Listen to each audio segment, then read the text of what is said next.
हाय. नमस्कार पालक हो.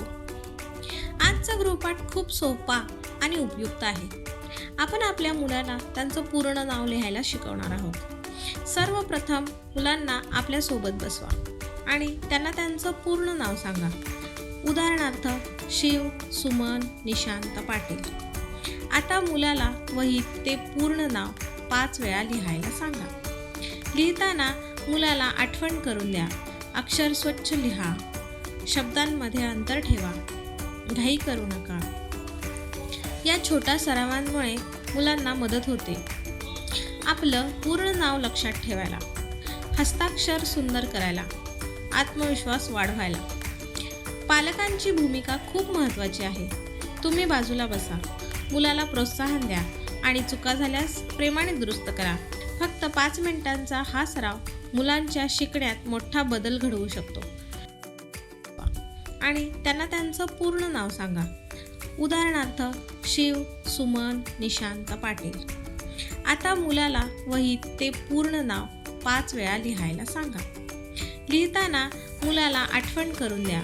अक्षर स्वच्छ लिहा, शब्दांमध्ये अंतर ठेवा, घाई करू नका. या छोट्या सरावांमुळे मुलांना मदत होते आपलं पूर्ण नाव लक्षात ठेवायला, हस्ताक्षर सुंदर करायला, आत्मविश्वास वाढवायला. पालकांची भूमिका खूप महत्त्वाची आहे. तुम्ही बाजूला बसा, मुलाला प्रोत्साहन द्या आणि चुका झाल्यास प्रेमाने दुरुस्त करा. फक्त 5 मिनिटांचा हा सराव मुलांच्या शिकण्यात मोठा बदल घडवू शकतो.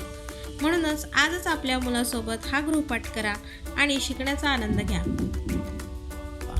आणि त्यांना त्यांचं पूर्ण नाव सांगा. उदाहरणार्थ शिव, सुमन, निशांत, पाटील. आता मुलाला वहीत ते पूर्ण नाव 5 वेळा लिहायला सांगा. लिहिताना मुलाला आठवण करून द्या. अक्षर स्वच्छ लिहा, शब्दांमध्ये अंतर ठेवा, घाई करू नका. या छोट्या सरावांमुळे मुलांना मदत होते आपलं पूर्ण नाव लक्षात ठेवायला, हस्ताक्षर सुंदर करायला, आत्मविश्वास वाढवायला. पालकांची भूमिका खूप महत्त्वाची आहे. तुम्ही बाजूला बसा, मुलाला प्रोत्साहन द्या आणि चुका झाल्यास प्रेमाने दुरुस्त करा.